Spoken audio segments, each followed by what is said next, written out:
Everybody, welcome to Coffee Talk. Here with Joe, and I think we got a little bit of a doozy here with us today. We got a doozy. We've got a topic for you. So, what we're going to be talking about today is what happens when a division arises within the church. Right? Like you got a problem with somebody, and how do you rectify that? And I think we could probably break this down on a personal side, but then also within the church. As I was trying to think about hey Teresa, as I was trying to think about maybe a topic for today, I was just cruising headlines a little bit to maybe see if I can get a little inspiration. And there's an article on CatholicNewsAgency.com that really kind of pulled me in this direction here a little bit. And that is on Archbishop Vigano accuses Cardinal Sarah of causing him harm in Rome over coronavirus letter. Now, just a little backdrop on what the story is, right? Because there's the actions that are in cause here, and then there's the conflict, right? And so we're not here to talk about the corona letter virus so much, but there's a letter that was proposed by Archbishop Vigano, who just suggested, well, it wasn't a suggestion, who was claiming that the efforts of some governments and some movements around the world are taking advantage of the coronavirus issue and using it to really restrict freedoms of people. And there were some co-authors to that, people who have signed on to it, and Cardinal Sarah was originally on board with that. Or so, and this is where there's a back and forth. But Cardinal Sarah stepped away from that letter, saying that he's not going to be jumping into the politics of it and that he never signed it, right? So you've got two reputable people. You have an archbishop and you have a cardinal who are saying two different things, and there's a bit of a conflict there in a row. And so I'm not here to say who's right, who's wrong. I'd probably have my own opinions on this, that, and the other thing, but that's not really what we're going to be chatting about. But what happens when we have this type of conflict, right? And you got two good people who are just at loggerheads. So, Joe, what's the hot take here? What's the hot take? What's happening? When controversy or conflict arise in the church. Well, I think we have to start with a simple thing. And a lot of people, and I think media sources, even Catholic media sources, get caught up in this is a new thing, this is a novelty, and they try and push it out as, oh my goodness, this has never happened before, and there's a little hype. That aside, it's not new. It's not new in the least. If we go to the very beginning of the church, I'd even start, with Jesus hasn't died on the cross yet, and we go right into the Gospels. And you see within it, it's highlighted especially in the Gospel of Mark and sometimes in the Gospel of John, but in all the Gospels, you see the apostles, kind of at loggerheads, and other disciples. When the two apostles come to Jesus, it's like, we want to be the greatest. We want the left and the right side. The other guys hear about that and they get upset. I mean, well, wouldn't you though? No, exactly. These guys are positioning. Yeah, exactly. Right. And even you get in there and disagreements. Jesus says, "I'm going back to Judea from Galilee because Lazarus is dying," and the guys are like, "You want to go back? What?"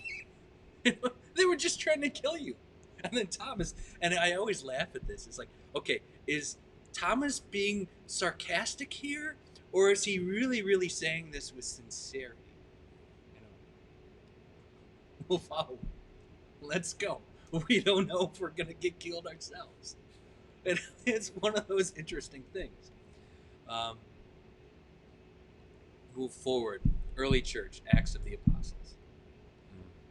we're going through Easter, and during Easter we hear the Acts of the Apostles on a daily basis from the scriptures. And if you follow along with the story of the church, it's really interesting. It's kind of like it's getting going, etc. There's some things in there which are also, when I'm reading through it, a little contention, because we still got that conflict within the wider church. I'm going outside of the Catholic. I'm talking, Protestants and our brothers and sisters who are Christians. Beyond that, you got, Peter and Paul. Boom, there's a little arguments there, over, circumcision and the Jewish law. And then we heard it last week. I think it was last week, Monday, actually, a week ago.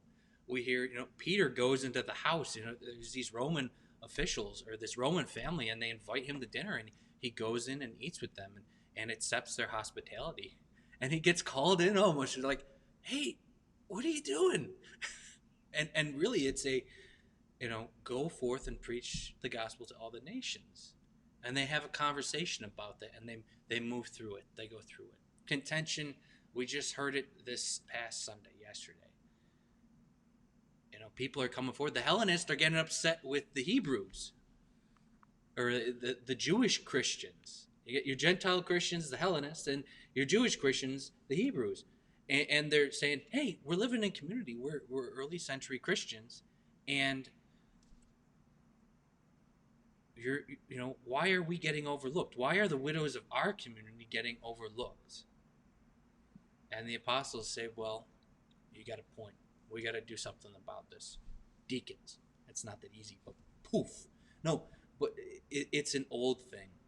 And it's happened again and again in the church. Every time a heresy arises, every time, a theological conflict arises, and sometimes it's you don't hear about it. There are things that are small. And then usually when you get over it, it's like, oh, wow, I guess that really didn't matter that much. Now, some of them do matter. I mean, there have been councils called about it. The Nestorian Heresy, is Mary the mother of God, or is Mary the mother of Christ who has a unique relationship to God? That was the heresy of Nestorianism. Mary was mother of God. Council of Ephesus, I believe, 431. And it keeps on going. St. Augustine against the Monetists and the Donatists. And it goes on. Modernism. We hear that a lot, especially if we get into the conflicts within the church today between extremely traditional Catholics and your normal Catholics. I'm talking, when I say the extreme traditional Catholics, I'm talking the SXPX. If you don't know what that is, it's the Society of Pope Pius X. Now, Pope Pius X, it was a pope. He's a saint. But the Society of Pope Pius X is a group of Catholics who, after Vatican II, broke away from the church. They're schismatics in that way. And they broke away from the church and said, we're not going to follow Vatican II. And there's been conversations and stuff, and this has been an ongoing thing. We have what some would call the Latin rite of the Mass. Its official name is the extraordinary form of the Mass. So you've got the ordinary form and the extraordinary form. The ordinary form, by many, is called the Novus Ordo, the new ordinary. Well, we're 50 years plus now.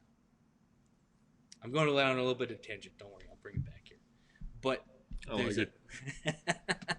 but there's, so you get this whole contention about, well, should Mass be in Latin or shouldn't it be? Should Mass be the way it was, or the way it is now? And even within, okay, we're getting into liturgical warfare and battle, if you will. And I don't mean it like we're fighting with the liturgy. No, we're fighting about the liturgy. This happens all the time. And it's very easy when you dip the toe into it, to just get sucked right in.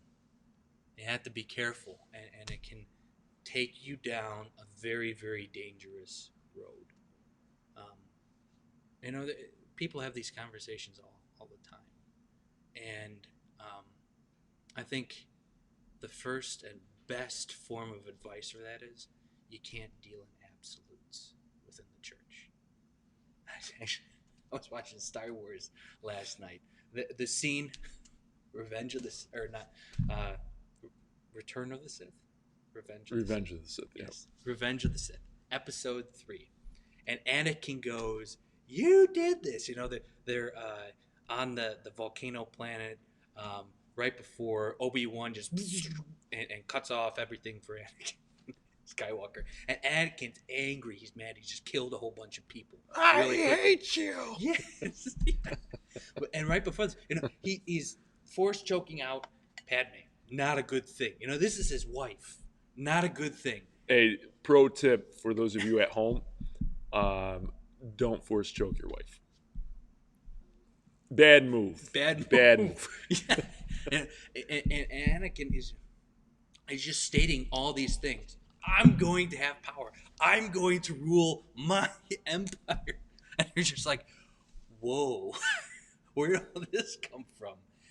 And Obi-Wan just goes, only the dark side deals in absolutes. Now, force, a completely different thing from the Catholic Church, the reality of God. But it's fun to tie it in, right? You know, just but the reality here is dealing in absolutes is not good. And you say, every traditional Catholic believes this. Ooh, okay, no. Now, yes, there are some absolutes in reality. That statement from Star Wars is not a completely transferable statement. But the reality here is that when you say everyone, or when you say that all, you know, or when you say that everyone must. Now, there are certain, you know, things here where that has to happen. You know, Jesus is the way, the truth, and the life. No one can go to the Father except through the Son.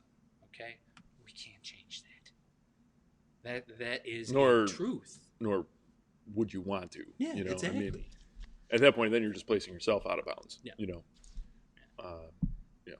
And there are some, you know, difficult things here. But going to these, you know, discussions and stuff, and you hear about them a lot. I don't get into them myself.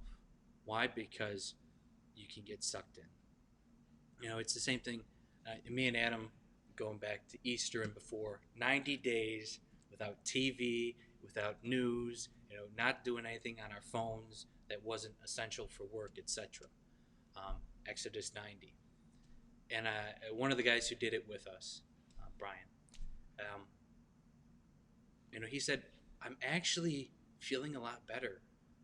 You know, I thought it was going to be hard at first to not watch the news every day, you know, morning and evening. He said, I actually find I'm not as stressed.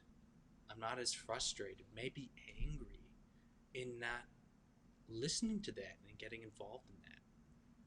Now, I'm not, you know, advocating for don't keep up on your current events, don't watch news, or don't, what some people say, you know, you're becoming naive by just displacing yourself from the reality of what's going on. That leads down a dangerous road of yourself living in a false reality. But getting too involved in it, and you know that really, yes, you have a right to your opinion. It doesn't mean that your opinion is one the be all end all, and it also doesn't mean that you have to always share that opinion. And the church is a big place, you know, and there's a lot of room for a lot of different thoughts, Yeah. you know, and there's things that put you outside of the bounds for sure, you know, but within the tent of being Catholic, and I don't even want to say a tent, that just sounds like it's a circus, or that's, we're universal, you know, and being universal means that you cover a lot of territory, you know, like things that happen here in America are different than what happened in Africa, you know, and same thing with Australia or in China. And so, to bring us back to World Youth Day, because Coffee Talk always comes back to World Youth Day one way or another, when we see all of those people together, right, from various places around the world, different mindsets of theology, it, even if you were to put it on a spectrum of left versus right, and a lot of people will do that. They'll say, well, you're a conservative in the church and you're a liberal in the church. There's room for all of those in some ways. Some people who are just avid supporters of abortion, like that's a tough conversation to have, when you're in these types of debates, right? And you can pick a topic on those types of things, but when we come to the altar, right, and you're clearing off your conscience, you're going and putting others before yourself, when you're being selfless in that, then all of a sudden those conversations aren't just embattlements, right? And maybe from time to time, depending on what, you have to rise to the occasion and fight for what's right in the church. But there's other things that are opinion, right, that aren't worth dying on the hill for. And one of the things that I like applying into any time I'm discerning, like, what's a position within the church, is using the virtues as a guide. And you've got the three theologicals, you've got faith, hope, and love. But then you have the cardinals, which I think is properly named. Cardinal meaning hinge. It's a bit like the hinge that opens the door. Really gives us a guide on how to approach these conversations, like with temperance. Especially with all of these. And if you can picture a kind of a map of church belongings, right? You've got people who are super orthodox over here, and you got people loosey-goosey over here, and you got people who are up and down, all over the place. Let's just say it's a grid, a map, and you got dots all over the place. Temperance is the thing that's going to guide you in the right direction. And it's like, where do I stand on these positions? Am I even keeled, right? Or am I going this on an extreme or an absolute? Because then you close yourself off to listening, right? And then you're not actually discerning then at that point. If you're not open to, actually, we could go into this is a perfect discussion, jumping off point right now, for a discussion on what it means to have dialogue. It's a big topic, and it reaches far beyond the church to the reality of our culture and our world today. Dialogue. It's philosophical. Here we go. Oh, I love it. Let's get into it. Come on, let's get into it. We used to have so many conversations about this when I was studying philosophy. Oh my goodness. You want to see seminarians go head to head. Okay. And I love a good debate too. And we've lost the ability to converse, dialogue, and have debate. And not the wrong way of doing this is scorching somebody else, right? Is just trying to win the fight. But I'm taking you off of your stream. Okay. It helps there. So part of this discussion that we used to have, still do have, I don't talk about very often, but I remember it very clearly, was dialogue. So what is dialogue? We're talking to each other. We're having a discussion. Okay, two people have two different opinions or stands on something, etc. But we're trying to figure out what they actually think about something. And so that person either writes a letter, or they get together and they're talking with each other. They're having a discussion. Sometimes it would devolve into a screaming match. You're yelling at each other. This is what is. And the other person going, no, you're wrong. This is what is. What happens, though, is in order to have a good dialogue, you have to be willing to accept that you may be changed. Somebody could change your mind. The person that you're having a debate or a dialogue with could change your mind on something. If you're not open to the possibility that you could be wrong, that you could have your mind changed, whether slightly or completely, or that you're going to accept some things. You're going to learn something possibly, or get some new information about a certain topic that you never knew before. If you're not open to those things going into a discussion or a dialogue, then you've already failed. You can't be having a discussion or dialogue without that foundation first. And what ends up happening oftentimes today is you're wrong, you're wrong, you're wrong, you're wrong. You're wrong, Joe. And you're just butting heads with each other. Or even that, it's more so this. You're talking past each other to the point where it's like you're arguing with an ideal or a thought that this is what the other side thinks. This is what the opposite of me thinks. It's an individualism in some ways. Or this is what the other side thinks, or what I think the other side thinks. And you're just talking past each other.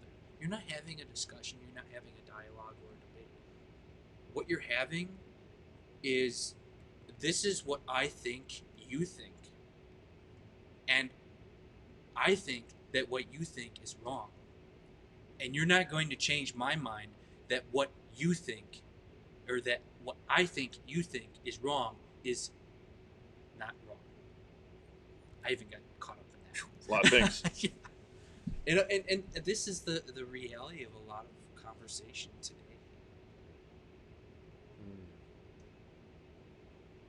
Moving, pulling in virtue here. The root of virtue in Greek or Western philosophy is Aristotle. And he was trained by Plato and Socrates.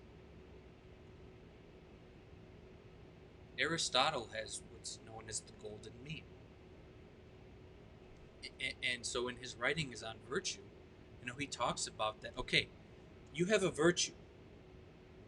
Anything that is not that virtue is vice. And it's not as clear as that.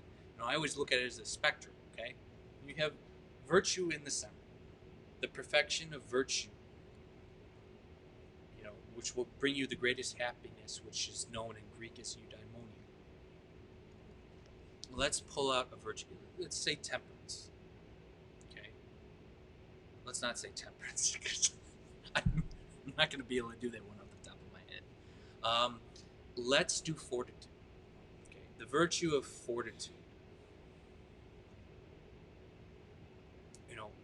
I'm going to stand strong in this. Persevere might be a good synonym for fortitude. On those two ends, okay? The extreme of that, where it becomes a vice, and also the other extreme, which is the lack thereof. So, fortitude. The extreme of that is overconfidence, or bullheadedness, in the sense of, I'm going to persevere to a fault, or I either hurt myself or I hurt other people. Anything that doesn't allow me to persevere is basically, useless to me in that sense. Okay? Too much. That becomes a vice. Extreme stubbornness in some senses. I'm not saying that stubbornness isn't bad. Trust me, I'm Polish and I'm extremely stubborn sometimes. But it's too much. You're not open to that center road of virtue. The lack thereof. I wouldn't call it quite extreme cowardness. That's cowardness is the lack thereof of another virtue. Bravery. I would say the lack thereof of fortitude is everything pushes you around. You can't stand by anything. Maybe a lack of loyalty in some sense. Spinelessness. Yeah. It's, and even that is kind of, and this is the difficulty with some of the virtues. A realization that when we state the virtues, they're not separate from every other virtue. They're all together. A life of virtue is multiple virtues lived out in seeking a perfection, the best way to live, the greatest happiness and joy. I'd say the lack thereof of fortitude is, just giving up. And it doesn't matter. You might even say it is despairing to a point of not even caring. Mm. And that's one thing. You can do that with a lot of different virtues, a lot of different things and stuff like that, and take that golden mean, and it ties into virtue ethics, etc., etc., etc. I don't want to go into a philosophy lesson right now about virtue ethics, but that's the reality of these things. When we start in the church, going back to the conversation about conflict within the church and arguments within the church, when we start saying, oh, you're a liberal, you're a traddy, or you're an extreme conservative, we're almost pulling into the church politics. Yeah, there are church politics. Oh my goodness, there is drama and politics in every aspect of human life. Oh, drives me crazy. I'm starting to get like tense just thinking about that, because I don't like politics in that sense of arguing and all that stuff. I'm not into that. It's not constructive in any way in most cases, I don't feel. Same with drama. Drama is one of those things that's just, oh my goodness. I know some people love drama. I can't stand it. But the reality of it comes into, and maybe, we wish that the church wasn't like that, but that's the humanness of the church. And it's like that anywhere. Yeah. I mean, you have any team, and some teams are more disciplined than others, right? And putting the team in nonprofit, in churches, in business, in sports, you've got some teams that are functioning better than others. But even that's only temporary, because things change with time, tensions flare up, and when you have these conflicts, sometimes that breeds more of that drama in politics. And if you don't have the wherewithal to heal that, then it's only going to fracture and fracture over time. Yeah. And we see that playing out in a lot of different ways in the church where we speak today. Yeah. Just that example of the conflict between Archbishop Vigano and Cardinal Sarah, if there isn't a healing in that, you're going to see more of a fracturing. And that even goes back to with the pre-scandal, and you see a lot of that happening with what's going on, a lot of fracturing, and unfortunately you don't see a whole lot of moves of healing in that. It's very hot, very tense. And there's probably some debate on, whether or not you strike the iron while it's hot or you let it cool off, You don't know. But even within personal relationships, like we've had, I'm heading into my 9th year here at St. Greg's, and we've had a lot of conflicts over the years that we've had to wrestle through and really sort out, and sometimes it ended well, other times it didn't, where both the failings of myself at the time and people involved, or it's just a natural disagreement where, all right, it's time to part the ways. Or the other hand too is sometimes you can heal them and you work through it and then you get back on track. You see enough of that happening in and out, and that's just the way that the church breathes, is through our humanness, but a lot of times if you're not working through it, if you're not conscious of it, number one, and number two, if you're not willing to have that openness or that temperance, you're going to find it really hard to repair and find healing in those matters. Because if you're not humble in the midst of these, if you're going to be bullheaded, in that sense, on that extreme of fortitude, you're going to be bullheaded. A, no one's going to follow you. And B, you're certainly not going to have any type of dialogue that brings healing in the midst of that. It's either my way or the highway, and you're going to really struggle in that.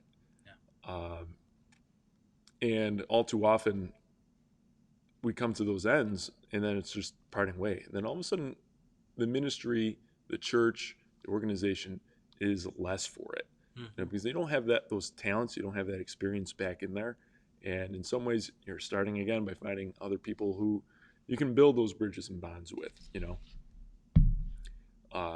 that is challenging. So what happens when you have a dialogue that starts breaking down? You've got a tension. What's the steps here? There's tension. I know two people are talking about something, and somebody, let's say somebody brings up a new idea or something, and somebody says, no, I like my old idea better. Well, there might be a better way to do this, or I think we need to change this. In some situations, it can be as simple as, okay, there's a committee at the parish that is, always decorate the church this way. And somebody gets upset because a new person who volunteered to be a part of this started having a situation. I'm sneezing over here. Hold on. Adam's sneezing. He's trying to be social. Woo! Okay, I'm back at it. It was some extreme sneezing there. Whoa. Off screen. But no, okay, so I'll use this example. And it's a common example in many parishes. New person wants to help out. And there's like, I've got some new ideas. Well, you might call them the old guard. Okay, I mean that in a loving way. The old guard is like, whoa, we've been doing this for the past 30 years this way. What's this?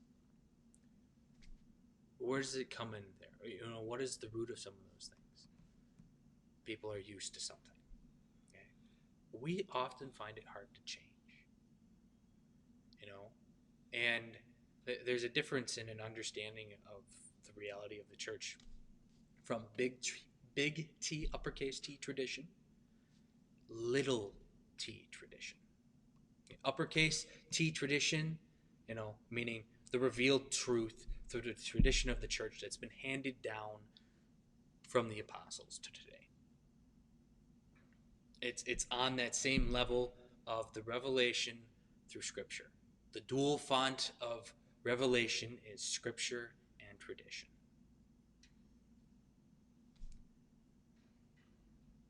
Little T tradition. Okay? Since the founding of such and such parish in such and such town, we, the people of this parish, because our pastor thought it was a good idea, gathered on this feast day to celebrate this saint in this way. If you stop gathering, or if you gather on a different date, is that going against the truth of the reality of God? No. And yet sometimes it feels like it is. Going back. So there, that situation. There's some new people who want to do some different things here. Okay, there's two ways that you can have a dialogue. Sometimes it's how the person approaches it, a personality or a character trait or a way of saying something. I have a thought to make it easier. I'm speaking hypothetically here. I have a thought. Maybe to make it easier on us and to help with the not cluttering up the sanctuary too much. What if we hang the garland in a different way? Well, the right way would be, all right, let's talk about it. Let's see, what's your vision? What are you hoping to achieve? The wrong way would be like, now, Joe, I've been here for a while. I know what I'm doing. This is how we've always done it. Thanks, but you got to earn your time. Yeah. Okay. Now, my reaction to that can be, well, what gives you the authority to do it? I don't care if you've been here that long, etc. Or another thing could be, well, yes, I know you've been here a long time, but there's other people who feel that you haven't been doing a good job in it. And see, right there. Right there. Whoa. Whoa. You ever had those moments where spiral out of control really quickly, and you know, 2 years down the road, you haven't talked to that person, and you're all going, I don't remember actually what we said or what we were arguing about, and you know, so you go flipping back to the meeting notes and because you were arguing about how to hang the garland, whether to use tape or wire. But then all of a sudden you get to the point where you're like, you're not doing a good job. And the Yeah. only thing that person's going to hear is you're not doing a good job. Yeah. And maybe that's true, right? Like maybe that is true. But then again, maybe it isn't. Maybe it's just like you need a little inspiration, like you need a different team, like you need a little more support, whatever that case is. But what they're going to take from that is this person is in my opposition, and They're I'm in going my to position, and they are offending me on a personal level. Right. And that, you know, that's another thing. That differentiation between, okay, I dislike this that you're doing. I dislike this action. Or I don't agree with this action of yours. Versus, because you've taken this action, it means you're this type of person.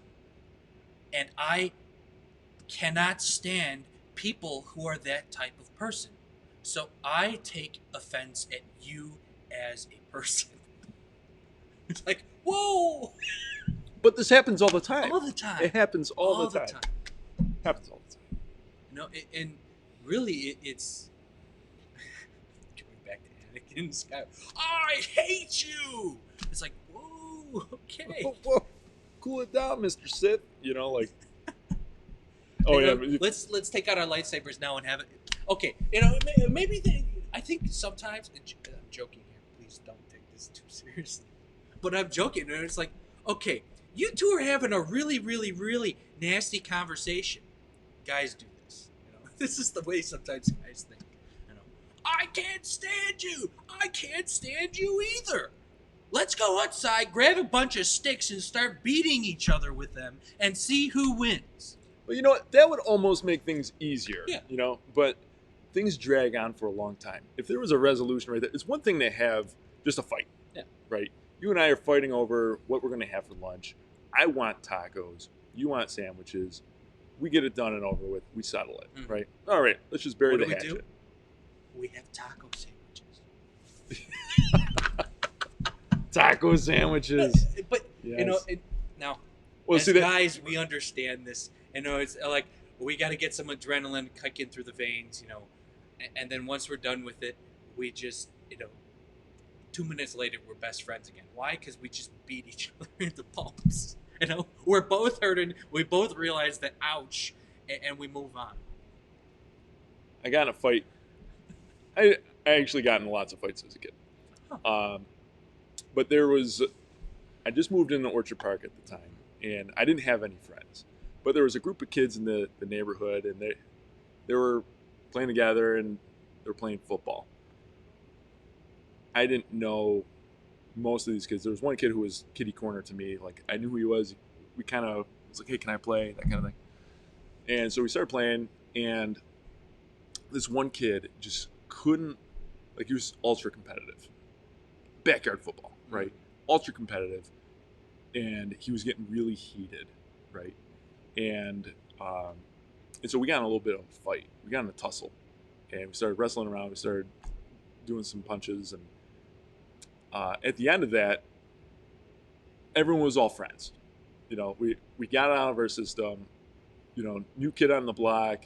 It was almost like a rite of initiation. You know, like, all right, you're all right, kid. You know, like, you're all right, Buffalo kid. And so we got the fight behind us, and we were friends for years. You know, and there were definitely moments, because he was a bit of a hothead, where, you know, we'd be playing a game, and all right, out comes the competitiveness. But just the same, we were able to fight through it. You know, I don't recommend, you know, fist fighting everyone that you get to an argument with. No, that's not it. But sometimes you can't just let things undercut, right? You can't just. Sometimes you have to resolve the conflict. Yeah, it's true. You know, because if you just bury it, sometimes that just breeds resentment, and then you hate them. You know, back to Anakin.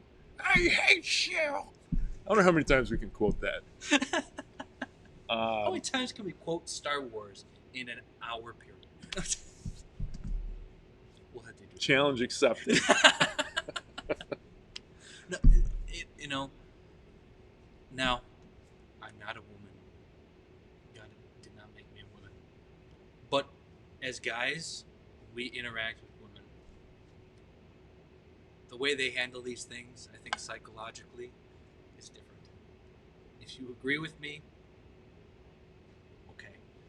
If you're open and you don't agree with me, I'm speaking from ignorance. Speaking as a married man, I live with two of them. I agree. Yeah. I agree. We're different, but continue. Moving beyond that, And it's general, yeah. right? No, we should have a little asterisk like at the bottom. You know, yeah. we love. I think we all understand this. Yeah. We're gonna get like a comment at some point on this. Someone's gonna be looking back and be like, # Joe and Adam hate women. I love women dearly. I think Adam does too. We do. I have a sister and a mother. We celebrated Mother's Day yesterday. I love them a lot. But we're different. All right, we're moving on. You got a conflict with us? Shoot us an email. We'll figure it out. Resolution. Yeah. Go ahead. Okay. Moving on with the reality of conflict and a reality within the church. When conflict arises, deal with it. If you can't deal with it amongst yourselves, go to someone else and have them deal with it. If you can't go to someone else with that person and have them deal with it, go to someone that you trust and have them give you advice. If you go to that person that you have a conflict with and they don't want to hear it, then all you can do is say, I truly forgive you for any offense you've given to me. I'm sorry for my bullheadedness, my wrongness. I did something wrong here, or the reality of the situation is this: I wasn't feeling good that day, and I'm sorry I said what I said, or whatever the situation is. Try and repair that. Try and work through the conflict. It may take a while. Bring other people into it. Sometimes you need somebody to stand there and say, why the heck are you guys arguing over whether the flower needs to be red or pink? Why? You bring up a great segue here, Joe. I'd like to throw a little scripture into this. Like, what does scripture tell us about this? And we were working this out before we got on here. It's like, where is that one scripture? And I couldn't remember off the top of my head, but we got there thanks to Google. And I was even trying to remember like the wording of it. I'm like,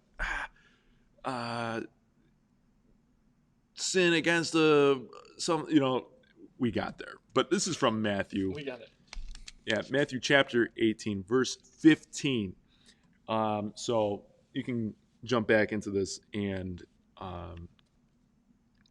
find this for yourself if you need to. But if your brother sins against you, go and tell him his fault between you and him alone. Right? So like you were just saying, go work it out. Talk to him about it. If he listens to you and you have won over your brother, if he listens to you, you have won over your brother. If he does not listen, take one or two others along with you, so that every fact may be established on the testimony of 2 or 3 witnesses. If he refuses to listen to them, tell the church. If he refuses to listen even to the church, then treat him as you would a Gentile or tax collector. Amen, I say to you, whatever you bind on earth shall be bound in heaven, and whatever you loose on earth shall be loosed in heaven.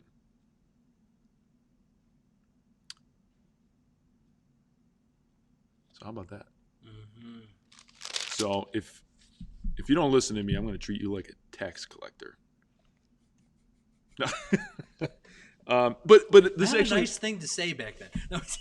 No, but this does actually bring a couple of good practical things right to the table. And this is right from Jesus' mouth. Of how do you resolve a conflict like this? Number one, just going to the person you have a conflict with. Yeah. right? You know what is actually a super toxic thing to do is to go to other people without including that person in. Yeah. You know, I'm especially so angry at John right now. Can you believe it? Can you believe he said this? yeah, hey, you come on. Check out what John did, and all of a sudden, gossip, right? Gossip is not a good thing. Not a good thing. And maybe it comes from the best of intentions where you think, I just need to talk to somebody about this, right? And so the problem with that is, one, if it's someone of confidence, like a spiritual director, and you're trying to work through a problem. Situation. That's a different situation. But if you approach somebody that isn't privy to that type of information, right? And even sometimes it is confident, like my best friend. You also got to choose the people who your confidence. The person who can't keep a secret, or the person who has to tell everyone about something that they just learned. Yeah, that's not the person. Not the person. Not the person. That's not the person.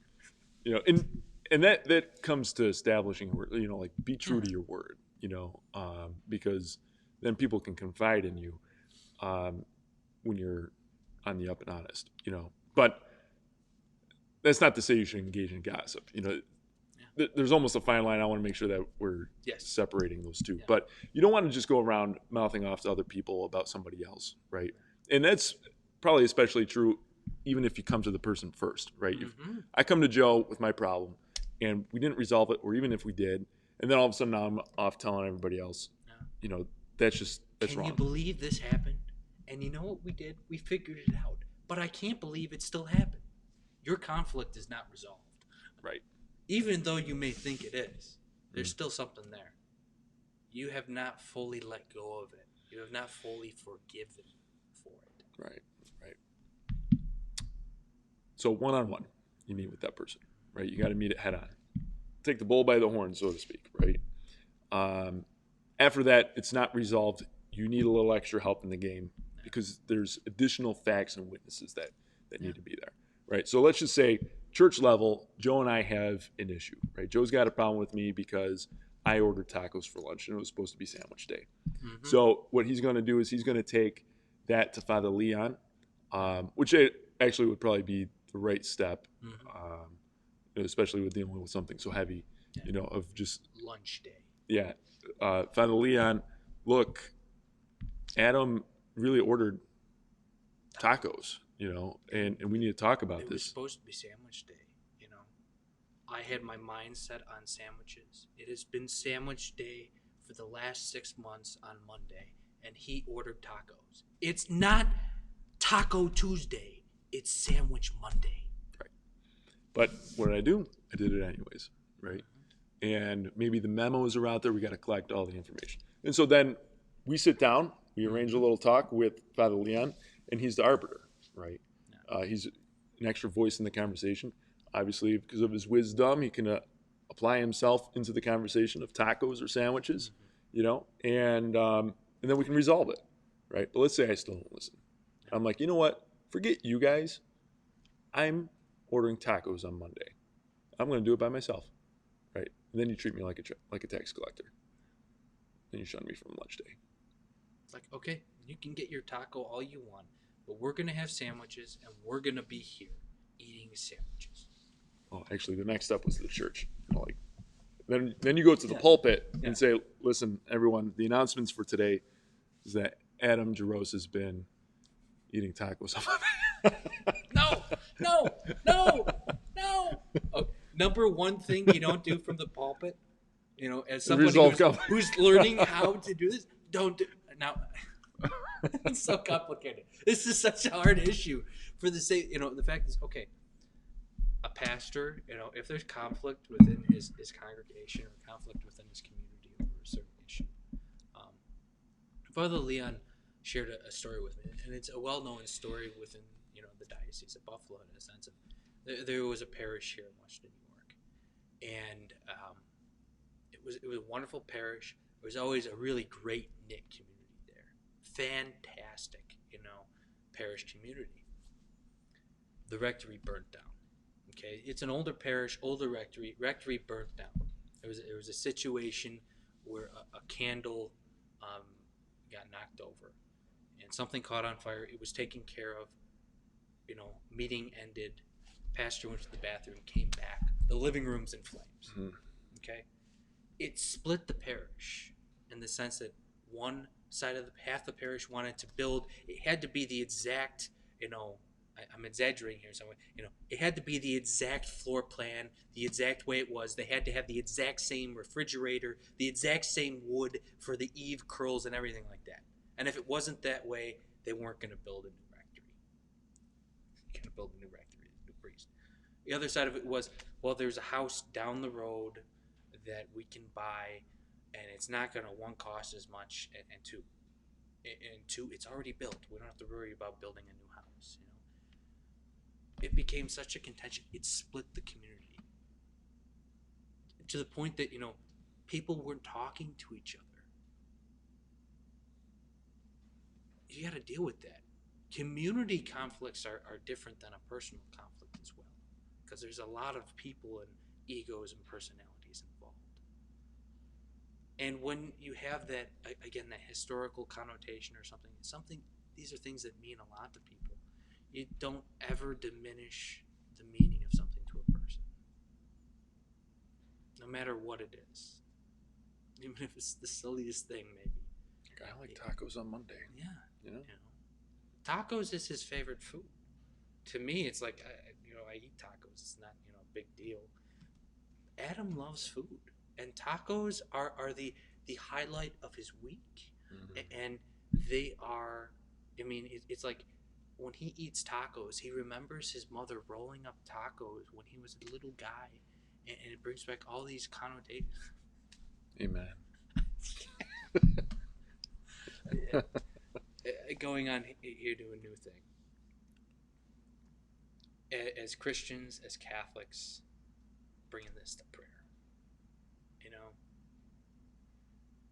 Look at the way we pray, the way we're taught to pray. In the Bible, in the Psalms, talking about conflict, praying about conflict, or better yet, when we go to Mass, the sign of peace in Mass is more than just hey, we get to greet everybody in Mass. I'm so glad you're here. I'm going to shake everyone's hand. Yeah, it's a good thing to do. No, the sign of peace has a greater symbolism and theological understanding. In the Roman Catholic Mass, the sign of peace is right before we receive the Eucharist. In other liturgical rites within the Catholic Church, there's 23 different liturgical rites in the Catholic Church. That sign of peace is in some different places. One of them, it's right at the beginning.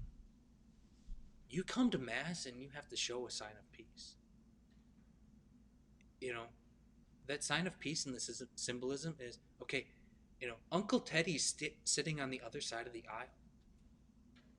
Uncle Teddy and Dad haven't talked in 5 years. They shouldn't be, coming to the altar in that state. Love of God and love of neighbor, love of brother and sister. That sign of peace is so, so, so much more. We live in a society that really has a difficult situation of forgiveness. People can't forgive. They can't understand how to even begin and approach forgiveness in most cases. Forgiveness of themselves, but forgiveness of others as well. Another side to that is we live in a society that upholds vengeance. You did me wrong. I hate you. It's like, I gotta get you back. No, you don't. What does it say in the gospel? If I, roundhouse slap, or I grab a tuft of his beard and what does the gospel say? That's unforgivable. Work with me,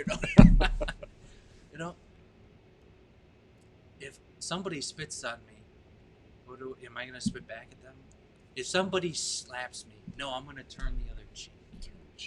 If somebody makes you walk a mile carrying their load, what does Jesus say we're supposed to do? Walk 2 more. You know, this is the reality of it. Vengeance is not a part of the reality of the peace of God. Forgiveness, mercy, compassion, virtue. Love covers a multitude of sins. Yes, it does. Conflicts within the church. Oh, a good advice. Is it going to matter in a week? Is it going to matter in a month? Is it going to matter in 6 months? Is it going to matter in a year? Is it going to matter in 5 years, 10 years, 20 years? And sometimes the answer is yes. And in that situation, then you really have to work through something. And you have to go into it with humility and yet, say, this is why this is an important issue. It's just like the difference between figuring out the building of that rectory or figuring out how to best get through the pre-scandal. Yeah. And because there's a lot of conflict in all of that. But those are definitely good pieces of advice to hand off here. But we are closing in on an hour here. We've really been cooking on this topic. This is a good one. But this is a must-have. This is a must-have conversation, because a lot of people just don't know how to wiggle through it. And even if you do know, sometimes you're just subjectively in the fight, and you just need an objective piece from the outside giving you reminders of that, So it's probably a good spot to close this up. So guys, thank you for tuning in. It was great having you on. If you're hearing this right now, awesome. Thanks for joining us live. For those who are watching after the fact, thank you as well. Feel free to share this if this was a conversation of value that you think somebody else could get something from. Pass it along to someone else that you know. Have them tune into it. This is going to be the last week that we do Coffee Talk, I think, every day. We're going to start switching soon into doing or into leaning off of live streaming and moving into preparation and getting ready for when we return back live. So we're getting there. We're working there. Slowly. We might not have landed yet, but we're getting the bells on the plane to buckle up. Plans are starting to, we're brainstorming and this is an important time. So those of you watching this, please pray. Pray. If it's right now, pray, for those who have to make these decisions. For those of you who are watching this after the fact, if it's before, we're coming back the next couple of weeks, pray still. And if you're watching this 3 years down the road, well, pray for everyone who is involved in it. Hopefully we've overcome any conflict. So, thanks. Got a good question here. Are we going to be Zooming at AMP tomorrow? The answer to that is yes, but we're going to start on YouTube because that's been the format that we've been doing. And just for consistency's sake, we're going to start with that and segue into it. So we'll probably do kind of just an intro piece on YouTube because it's kind of on autopilot in some minds just to go there first. So we're going to start there. And then in the chat, we will segue into Zoom. And then we'll do our face-to-face conversations. Actually, I'm really looking forward to that because it's been a while since we've had face-to-face with a lot of the young adults. So that's going to be pretty cool. Are you going to be around tomorrow night? Or are you going to be around?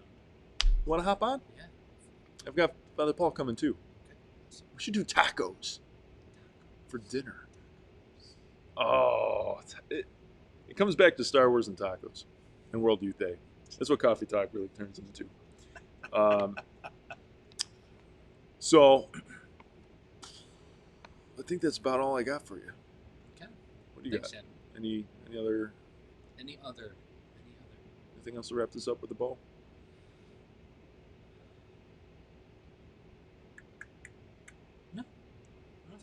actually, speaking of the coffee talk thing, right? Yeah. So this has kind of been a testing ground for doing a podcast, right? And just working out some structural things, tech things, trying to figure out a good flow that would be good for a podcast. And I think we're there. I'm meeting with Father Paul this week that we're gonna get this puppy off the ground. It's ready. We're ready for it. So we're gonna put a timeline to that, but it's coming soon. And so we're gonna segue off of Coffee Talk. Maybe we'll do this once a week, maybe every other week. Coffee Talk will kind of we'll figure out what happens with Coffee Talk. But in lieu of that is going to be the rise of the Great Podcast. That's the working name at the moment. I kind of like it, but we'll figure out all that stuff. The Great Podcast. It's going to be cool. And along with that, actually, we'll still have the YouTube version of it. So there'll be a podcast on the podcast channels. And there's a certain segment that goes for those things, but there's still, we got the people on YouTube that might eat this up. So, Sounds awesome. yeah, we'll see. We'll see. Anyways, guys, thank you. You want to close this in prayer? Yeah, let's do it. In the name of the Father, the Son, and the Holy Spirit. Amen. Good and gracious God, we thank you for this time when we can gather and have a conversation about conflict. Not always an easy conversation. It's always got a lot of different aspects to it. We ask you, please, Lord, help us in our discernment. Help us in our forgiveness. Help us in our relationships with one another.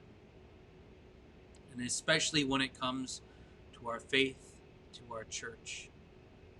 These things which we care about so much, and we care about them so much because we care about you, and because of your great love for us.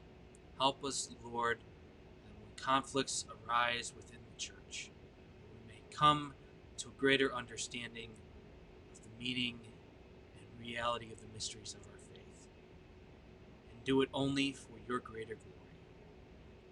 We ask all this through Christ our Lord. Amen. Amen. Father, Son, Holy Spirit. Amen. Cool. Thank you. And thank you, guys. We will see you later. And yeah, that's it. We'll see you guys.